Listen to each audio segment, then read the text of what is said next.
All right. Well, excited to host this panel on opportunities in ETH 2.0 with Camila from Defiant, who's also the author of The Infinite Machine, a recent book on the history of Ethereum. Mara from Bison Trails, who's also the co-author of a recent ETH staking paper called The Internet Bond, which we'll definitely talk about in this panel. And David from Bankless, who's a prolific writer. I've also hosted Wilson and I on a show yesterday. And has written some of the most thoughtful pieces on the economics philosophy of Ethereum. So thank you all for joining the panel. Thank you. Thank you. Good to be here. Excited to be here. Looks like we lost David for a second. Oh no. All right. That's well, okay. He'll be able to refresh and get back in. So yeah, he'll be able to join. All right. So yesterday we had the launch of the ETH 2.0 beacon chain, and that was probably one of the it's a pivotal event for Ethereum and probably the greatest milestone in Ethereum's short history. 7 years in the making, 5 years since mainnet launched, and Ethereum is finally taking those first few steps towards proof of stake and scalability, which combined could allow Ethereum to be powerful enough, efficient enough to be capable of actually serving as the base of significant parts of the global economy, at least is the vision. So to kick off this panel, I'd just like to ask, what does ETH 2.0, mean for Ethereum? What does it mean for this industry? And kind of like, what are each of you most excited about with ETH 2.0? And Camila, I'll start with you. Yeah, sure. So I think first, you did a great job of putting this in context. It's a really important milestone. It's been in the works since even before current ETH chain launched. So never kind of enough to highlight how important this launch was. So having said that, I think the reason why this has been in the works for so long, it's because this new chain is supposed to allow Ethereum to reach its full potential, like the dream of being the world computer, or really just the base layer of a new Web3 and a new financial system. So right now we're seeing how the current Ethereum chain is reaching its capacity, even with DeFi being a kind of still niche use case. So we all know how revolutionary this new way of doing things is. And so I think, it's exciting that the first step to actually get to the full revolution was taken yesterday. So I think that's kind of most exciting to me, that we're kind of on the way there. Yeah, totally agree. Any other thoughts? Go ahead, Mara. Yeah, definitely extremely excited about what's to come. I think with Ethereum in general, what we've seen is a multitude of network effects in terms of the composability, open source technology and innovation. And really what we're realizing, without getting too academic about it, these kinds of network effects, if you look at it from like a theoretical perspective, right, at an eventual point, they can reach certain limitations, which is exactly what we've been seeing with utilization and throughput and scalability limitations on ETH2, despite the fact that there's such an increasing number of active participants and increasing technology that is built on top of it, applications and use cases.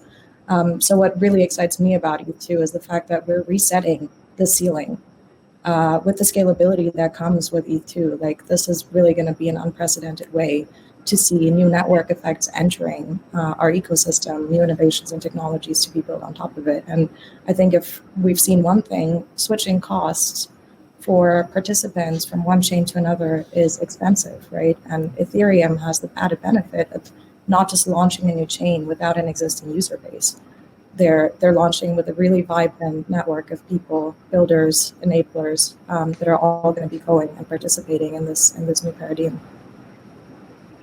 Yeah. To build off of that, if you ask somebody what the fundamental nature of a blockchain is, you might get one answer per person that you ask, right? We haven't really, as a world, figured out what that is.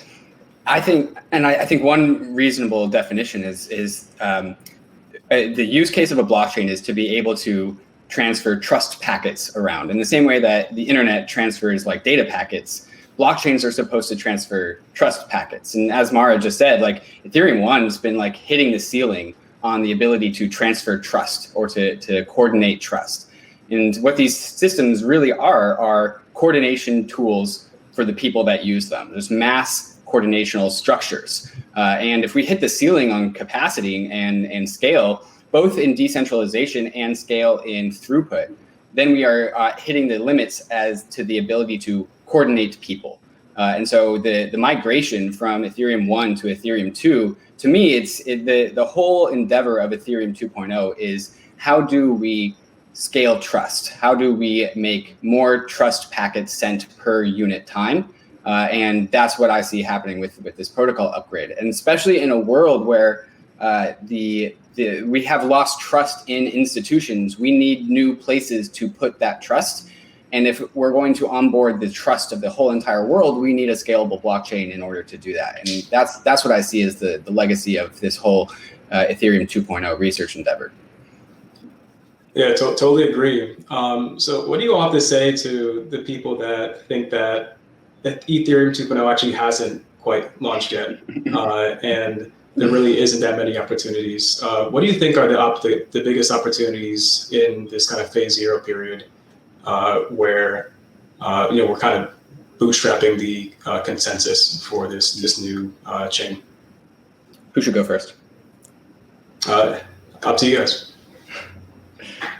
All right, I'll take it. I think there's a certain cohort of individuals who are always going to have the negative take as to the state of Ethereum. And then there's people that are actually arguing that take in a fair argument, and a fair take. Like there's a different cohort of people arguing this. And Ethereum 2 is split out into phases, right? And so, if we want to be, really pragmatic, we could say, well, like one of 3 or 4 parts of Ethereum 2 shipped yesterday. However, like at the end of the day, like the first block of Ethereum 2 was mined. Like, so, easy answer there.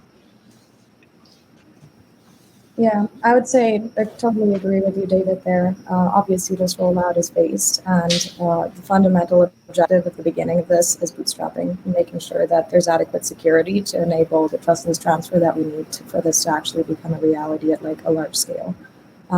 So in phase zero, what are the opportunities? I think it's very clear that everything will be very heavily focused on the supply side of the base layer of the network. And even there, we're seeing such a plethora of economic activity. If you think about it, there's already such a wide-ranging area of business models that are being built around it, right? There's like the C to the B, or like the C to the protocol, right? The customer who self-stakes, the user who self-stakes, the customer and the business, the provider of staking facilities to the end user that doesn't wish to maintain their own operations. We're seeing like the evolution of customers to customers. So like the participation and enablement through like trustless staking pools that are currently being built. So I think even at the base layer of this, we're already seeing such a vibrant economic activity around participation, and that really is a great indicator for what's to come. Yeah, and I think that's a good point. And I'll ask you next, Camila, about this. I think like one of the coolest things with E2.0 is that when it comes to participation in staking, there actually are some differences, some pretty stark differences between staking in Ethereum versus staking in other proof of stake networks, with the biggest one being that it is actually very accessible to pretty much anyone who has 32 ETH. And that's quite not the case with some other chains, which require significantly more investment in infrastructure, if you do it yourself, or just significantly higher amounts of stake to get involved. So, Camila, I guess a question for you. What are some of the most exciting opportunities for just individual users to participate in staking, and kind of what is the significance of that? Yeah. So I think this comes back to kind of the why behind proof of stake in the first place. So the reason why we're transitioning from proof of work to proof of stake was specifically to do this, to make way for a more decentralized network where everyone can actually participate without needing, this massive hardware requirements and like running a huge farming operation. All you need is ETH and a computer, and I don't know, sufficient storing space. So yeah, it's really important that anyone can participate. It just makes the network potentially more more decentralized. So that's really important. And then the opportunities. I think, obviously start staking, start earning that yield, which at this moment is probably the highest it will ever be, at least if participation continues to increase. Yield is around, I think it was around 17% last time I saw. And so it's a pretty decent yield, with obviously the caveat that high yield comes at high risk. So there is obviously big risk there. You're taking the risk of having your ETH locked up for phase 0 until the withdrawals are enabled. But it's still an opportunity of one just being part of this of one of the most important evolutions in blockchain technology. I think that's kind of interesting. And yeah, start earning staking yields and start really kind of owning a piece of the internet infrastructure. I think that's another thing that comes to with the ETH2 change. And I think it's kind of such a radical thing in the way that Web3 will be structured, in that anyone can actually own and start gaining kind of interest from owning a piece of the base layer. So I think that's exciting. As somebody who came into the world of Ethereum through mining, and like mining in my own home and putting my own mining computers together, like it was kind of a bummer when I had to turn those off because of the entrance of ASICs into the world. Mm-hmm. And so like being able to like just have a machine that's like humming and then also producing ether for you in this very self-sovereign way, right? Because like you receive compensation from this protocol. Like you don't have to wait for somebody to like approve your paycheck or like to sign off on anything. Like the money's going to be there tomorrow by the rules of the protocol. And having that like independence in revenue for yourself is really, really empowering. And it comes back to the nature of Ethereum itself. It's a empowering piece of technology, and the just tens of thousands of labor hours of the Ethereum 2 researchers that went into enabling people to do this inside their own home is really what fundamentally separates separate proof of stake networks from Ethereum, right? That effort was meant for people like us to be able to do this inside our own homes. And there's also something fundamentally different from like staking an asset that has a monetary premium associated with it, which I would describe Ether to, versus one that doesn't, right? If you don't have a monetary premium on your asset and you are issuing your asset for staking rewards, that's dangerous. That is that's just highly inflationary territory. And so like the economics for something with monetary premium is different for something that isn't, and that's really important. Yeah, I think that's a great point on ETH's monetary premium actually making the opportunity with staking much different from other proof of stake networks. And that kind of makes me, it's a little bit more kind of abstract, but when you zoom out, what is like staking from a financial perspective? Like what are the risks that people assume? If you could kind of analogize it to traditional financial instruments, what would you think, if you're trying to explain to someone from Wall Street, what is staking and why should you participate in Ethereum staking? Because hopefully that's something that happens down the line. How would you all explain that? I'll start with you, Mark, because you wrote that paper that we actually leverage in our report as well, called the Internet Bomb. Yeah. Such a great one, by the way. Thanks.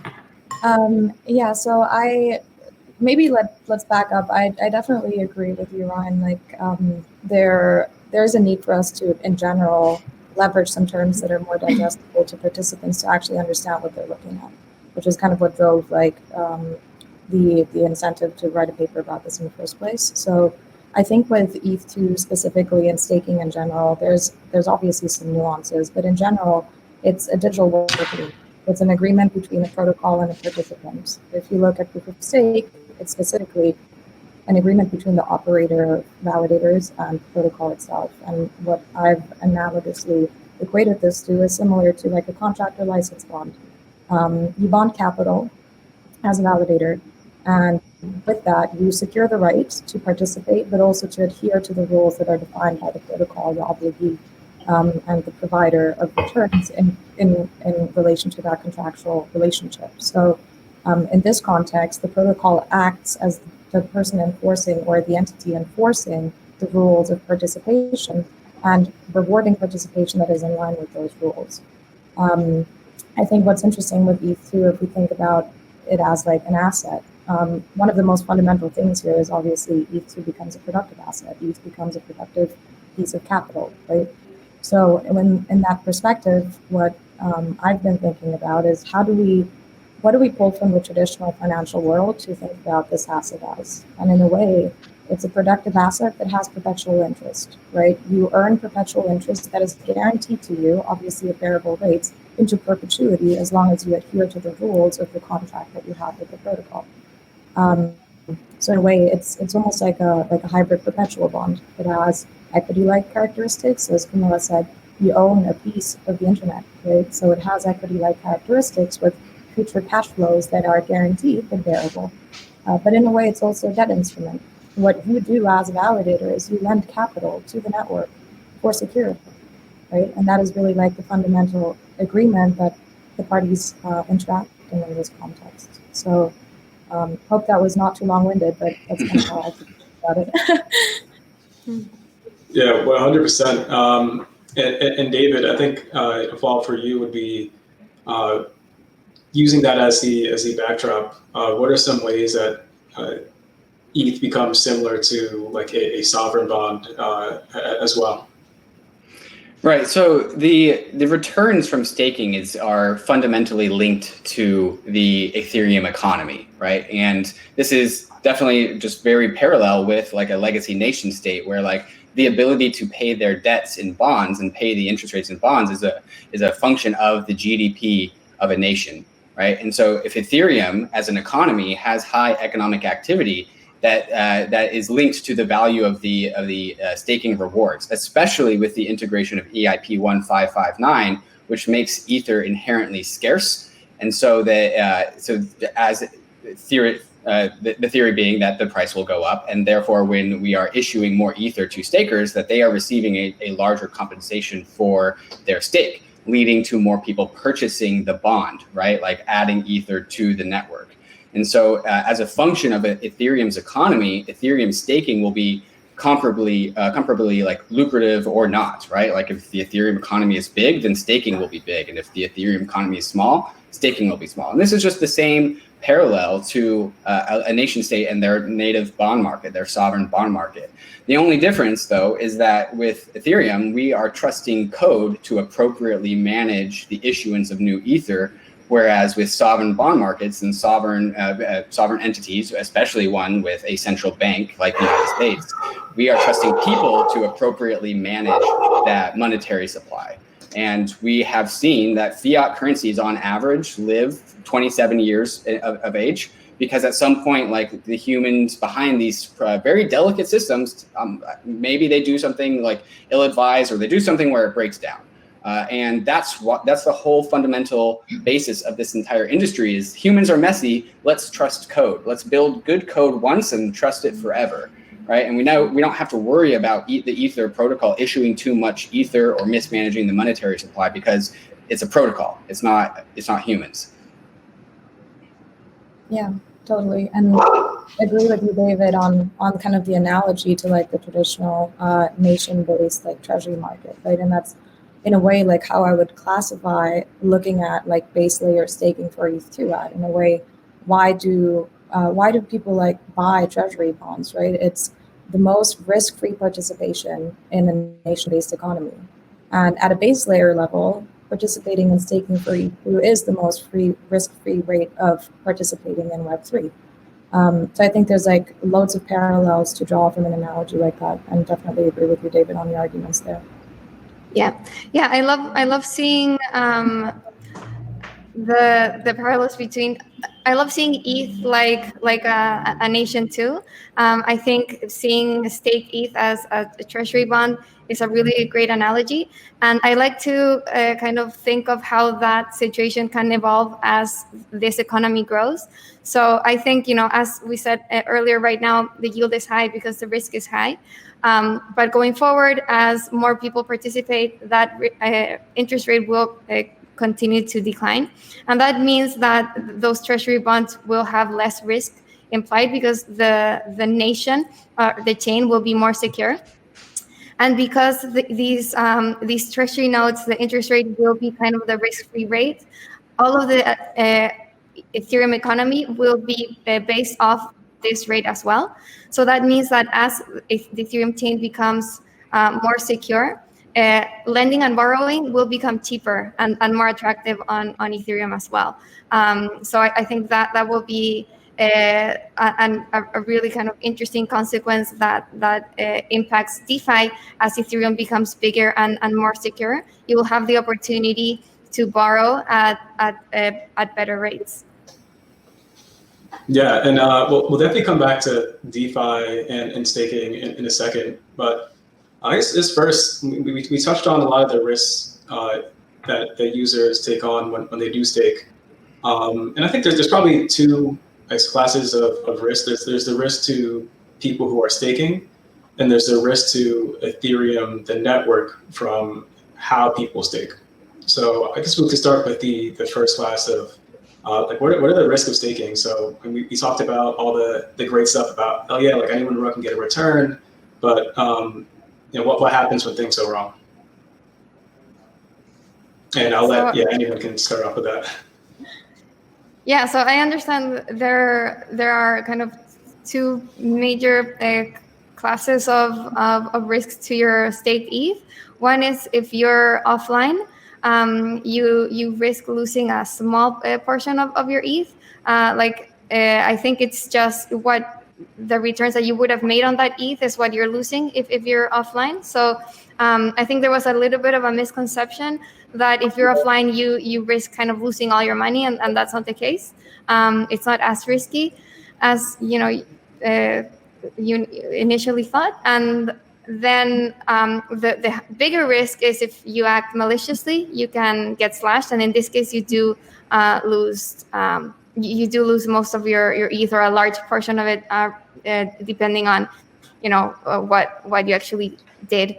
So I think those are kind of the two biggest risks to your ETH deposits when staking. So staking has kind of been set up to be this dark forest, right? Where it has to some degree been intentionally left relatively difficult, because only the competent should really be able to get over that threshold, right? Using the command line interface is kind of scary for a lot of people who don't know how to code, and that's me, right? And so that makes me very nervous when I start moving 32 ETH. It's not a small amount of money, and moving that money around to do this new thing that's already outside of my area of expertise is makes me feel nervous, right? And so the whole if it takes 1 to 2 years to get to phase 1.5, where the legacy ETH merges with the new ETH and then it becomes the same ETH again, that's like staking is in beta, and also the staking UX is in beta, right? And so for a year and a half, 2 years, the UX around staking is going to improve, right? And it's going to be easier for people who are non-technical to just figure out the process of doing 10 things gets whittled down to you only have to do 3 things, and then all of a sudden you're staking. And so for people where the risk of just doing something wrong in the code, or setting up your validator incorrectly, setting up your client incorrectly, if you're worried about doing that, I think you should just wait until the UX gets more streamlined and you don't have to worry about some of these risks. Yeah, and I think one of the really good things about the way that staking was designed in ETH 2.0 is that the kind of rewards, or more particularly the penalties, were designed to be very forgiving, so that if you have your average Joe that's going to stake, they can still be profitable even if they're down 30%, 40% of the time, which is very good. Yeah, I guess now let's just start like talking about the risk for Ethereum, depending on how people stake. And I'll start with you, Marks. I know you've done some writing on the topic. Yeah, I think first and foremost, obviously, ETH2 has a fundamental design around centralization, and any forces of centralization create a risk for the network.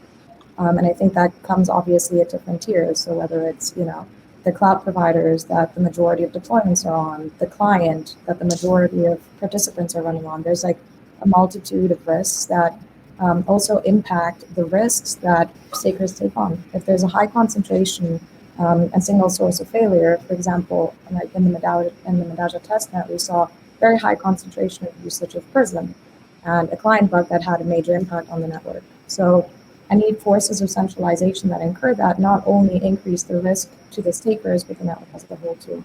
And a fundamental mechanism behind that is the fact that there's anti-correlation mechanism built into the protocol. So if a large number of validators go down at the same time, penalties are higher on a relative basis than if you go offline but no one else does. And I think that's definitely like an important point of consideration.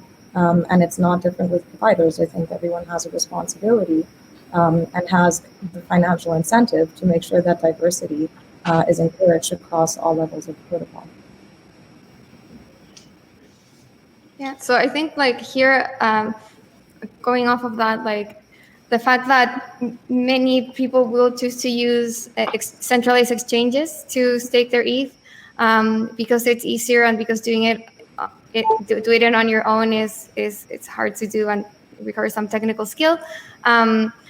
That can translate into some risk for Ethereum. The fact that centralized entities like exchanges have in their power a large chunk of staked ETH that can maybe introduce points of like allow them to censor or to attack the network if they turn malicious. So that's something to consider when thinking of whether to use a centralized exchange or go a more decentralized way. Yeah, totally.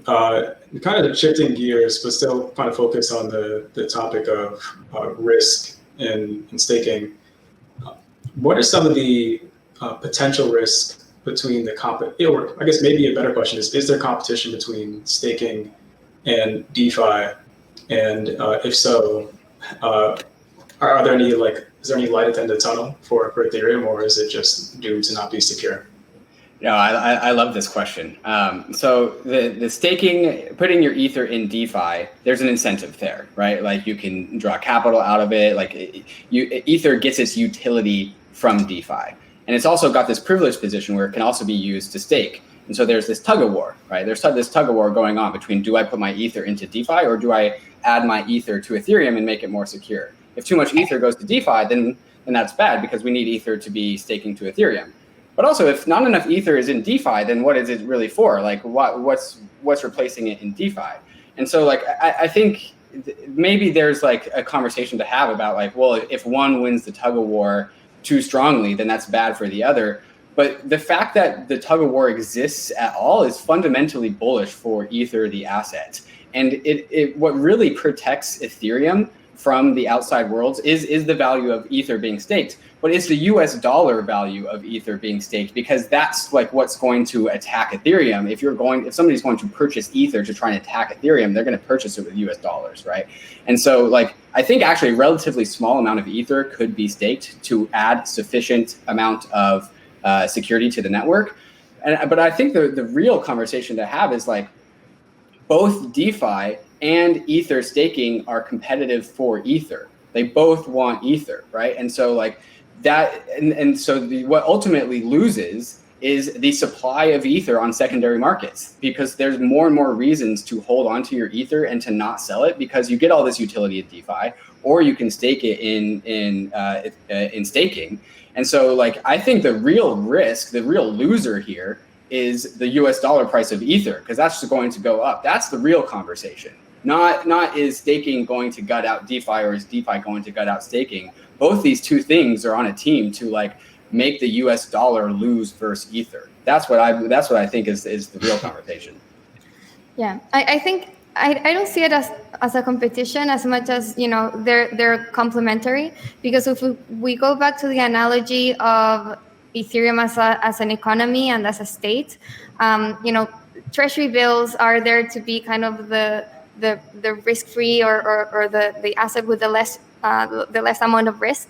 So in an economy, participants will have different risk profiles. Some people will want to hold just treasuries. Other people will want to have, they'll have, higher risk appetite and want to invest in DeFi. So I think it's, naive to assume that everyone in the Ethereum economy will want the same level of risk. So I don't see that as kind of a dangerous competition between staking and DeFi. Totally. Also like to add some nuance here, just from like a pure monetary instrument perspective. If there's a lot of leakage from staking into DeFi, there's an adaptive, dynamic issuance policy on ETH too, right? So if there are more validators or less validators staking, the reward rate goes up, right? In the first phase of this, in phase 0, everything's obviously unidirectional. But in a future state, it becomes dynamic and it automatically adjusts to a market equilibrium in the context of the other opportunities that exist for capital allocation. And there's another interesting point, and I think Dan wrote about this in his paper on death. But the fundamental assumption of this capitalization mechanism is the fact that ETH can't be in two places at the same time. And I think probably by next week or the week after that, we'll realize there's definitely a financial incentive for the issuance of representations of ETH to be used in other ways. And we already see that in the existing Ethereum DeFi ecosystem, and it's probably not going to be different in ETH too.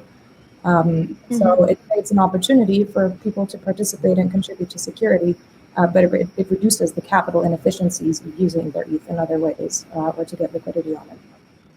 Yeah. We at the start of this conversation, we talked about how Ethereum staking is different because of Ether's monetary premium. That monetary premium comes from DeFi, right? The Ether has a monetary premium because of what it can do in its own native economy. And so the existence of DeFi makes staking more lucrative. And just like Mara was saying, if there's just and Cami too, if there's different risk profiles, some of that Ether is going to go in different places, but staking is inherently going to work because of the monetary premium that DeFi offers it. Yeah, and I really think that the point on staking derivatives is a great point, because what it really means is that people won't face a binary decision of should I just stake or should I just go in DeFi? They can do both. So I'm going to ask one last question, and then after that we can go into Q&A. So David, I know you would be very eager to answer this one. So we talked about all these different ways that ETH becomes more productive in this Ethereum 2.0 economy.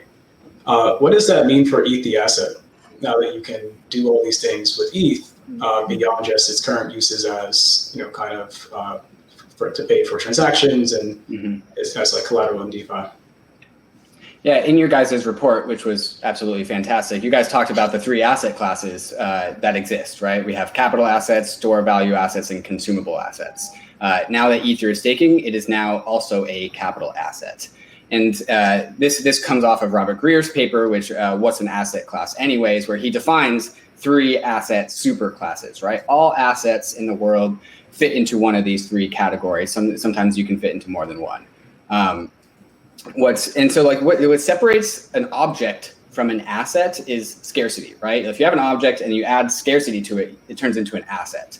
And so what Robert Greer is saying is there are 3 mechanisms for objects to become assets, 3 different ways to add scarcity, right? And so with this proof of stake Ethereum, we're just adding a new way for Ether to become scarce. And that's being layered on being a store of value in DeFi, right? Another mechanism to be scarce. And then when EIP 1559 comes around, that's the 3rd mechanism, right? And so and I wrote this very quick, 5-minute read that I tried to sum up the value prop for Ether in as efficiently as possible. And the one-liner is that Ethereum's value proposition is scarcity. it finds as many ways to create scarcity for itself as possible. And that's what's new in Ethereum 2.0. Still have to wait for EIP 1559, but it seems to be just chugging along nicely. And that's kind of the big innovation that is ahead of us, that really defines Ether as a unique asset in relationship to anything else in this space. Yeah, no, totally agree there. But I guess maybe this is a question for everyone is, what do you say to the people that, they hear that triple point asset thesis, they hear about all these different things that you can do with ETH in Ethereum 2.0, but they say, you know what, the narrative will never catch on because this is just confusing as hell. Like, it seems like it can be used for everything, but there's no like one-liner that people can latch onto like digital gold. Yeah, I mean, to me, go ahead. Yeah, to watch Bill Gates on David Letterman explaining the internet in a non-one-liner, and everyone just being like, okay, so it can be used for everything. You can make friends on it. You can share recipes. That doesn't make any sense. I think if there's any analogy to be drawn here, I would recommend the video. We'll post in the chat after this. Yeah, like I think like the one-liner for the internet was the superhighway, the information superhighway. So that was really lame, and the internet like did really well, anyways. But like the one-liner for Ethereum that I love to use is the internet of money, the internet of value, and I think that gives you kind of the vision of where this is going. A system that makes just value being used in the way that we use the internet, just having money catch up to where the internet is at the time. And yeah, Ether is the tool to do that, to pay for transactions, to own actually this base layer. So yeah, I think that's kind of a good one-liner, but I agree it's confusing to say that and also say, it also does like all these other things, but maybe it's a way to get people kind of in the door and then explore. Ryan, you say you're concerned about people like not being able to like get it, right? Like not being able to really figure out how to map out Ethereum and Ether in their heads. And part of the reason is just because like what Ethereum and Ether is and can do is so incredibly expansive. Like where do we even start? And so while maybe that's confusing, if you try and get everything all at once, maybe it kind of feels like you're holding water in your hands. With the alternative to that is like Ethereum has so much surface area. There's so many different ways to approach Ether and Ethereum that is unique to any specific individual, depending on their background, depending on what they're interested in. There's a path from that specific individual to Ethereum that is unique to them. And the fact that Ethereum and Ether can be so many things means that there's so many different ways to come to understanding it. It's very much the analogy of like the blind man feeling the elephant, but like everyone sees something different in Ethereum that brings them to Ethereum, and that's just one of the principles of openness and permissionlessness, and being a very integrative blockchain creates a very integrative community and an integrative way of understanding Ethereum. And so maybe it's really difficult to get everyone to understand Ethereum all at once, but I'm bullish on the fact that everyone can see their own unique value in Ethereum.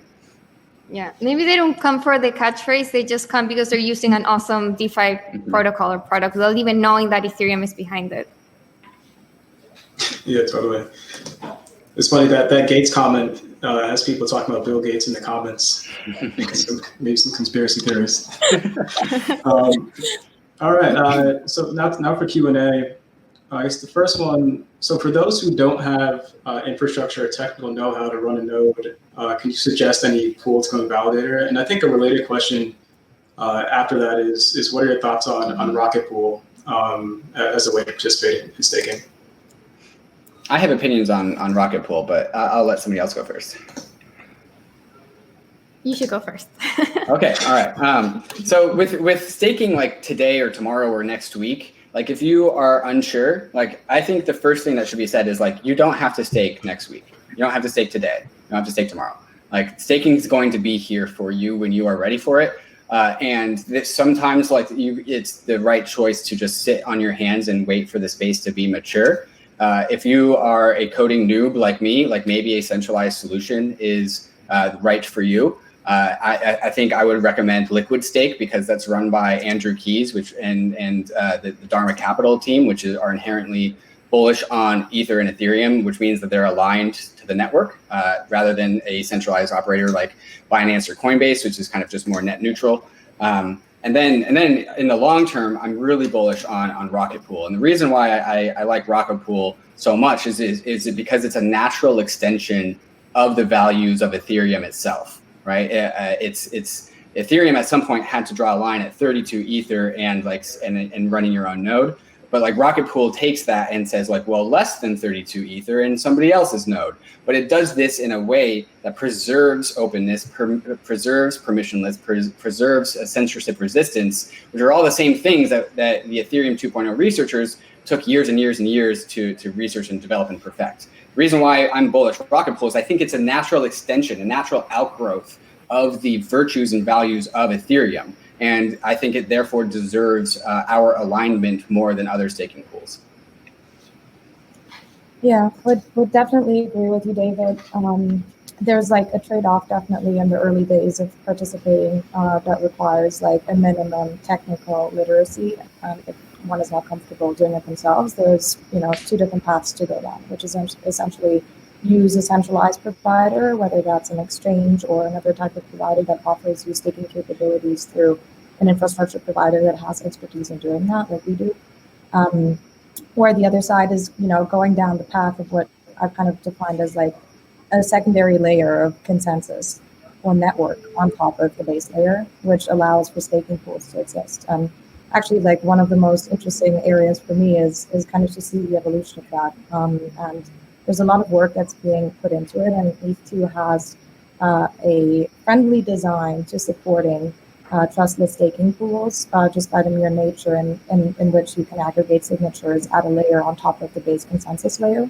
And there's some amazing work going into that. So people like Donkat from the app and Carl and Aditya and the team at Blocks are working on, what the next future of even more decentralized staking pools can look like, how you can use secret shared validators to split to generation and key storage across different participants to really, truly enable trustless staking between different parties. And that's 100% one area that is, to be worked on, but will definitely become a future that is going to be extremely interesting and competitive, and the opportunities that will exist for participating in staking. All right, and just one last question, and to each, like 15 seconds to answer. So I guess these two questions are kind of related. One, do you think the max supply issue, the idea that Ethereum is perpetually inflationary, will be an issue for Ethereum? And then two, do you think how much has Ethereum's inflation hurt it historically? I guess its narrative as a monetary asset.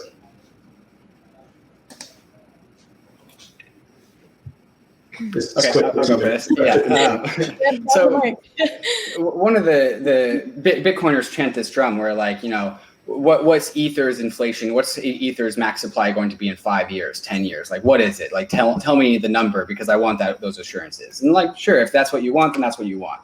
If I am able to tell you the exact number of Ether that will be issued at some time frame or some arbitrary time frame in the future, what that means is that I can't tell you what Ethereum security is going to be at that point in the future. There is an inherent trade-off between you either get complete control over the monetary issuance or you get complete control over the security. And there's a balance between these two that are inversely related to each other.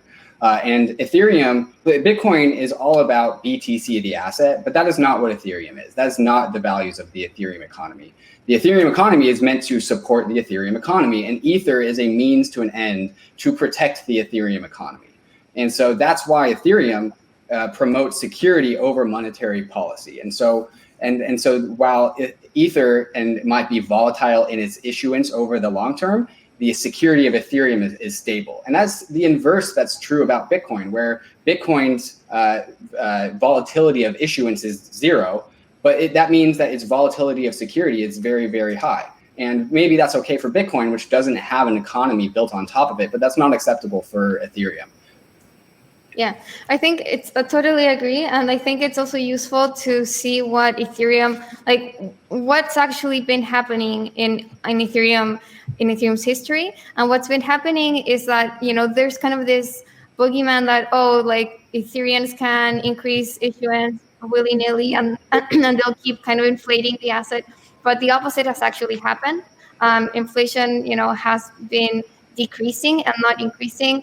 The inflation rate, has been changed just twice in Ethereum's history. Right now, it's at around 4% annual inflation, compared with, I think Bitcoin is at around over 1%.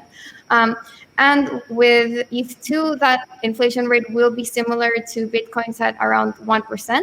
So effectively, the two monetary policies and inflation rates will be comparable, with the added benefit that, like David said, there's this added flexibility of continuing to reward validators to maintain Ethereum security. Yeah, no, I think those are all great points. And I think if I could summarize those 2 points, it would be Bitcoin is designed so that Bitcoin is the end in of itself, whereas Ethereum is designed so that Ethereum is the end of itself and ETH is the means. And I guess we'll see. It's to be determined, which approach will be better, or if it doesn't matter which one is better, and they can both just be successful in their own right. So yeah, thanks for everyone for joining the panel. It's a great conversation. Thanks for having us on. Thank you. Really enjoyed it.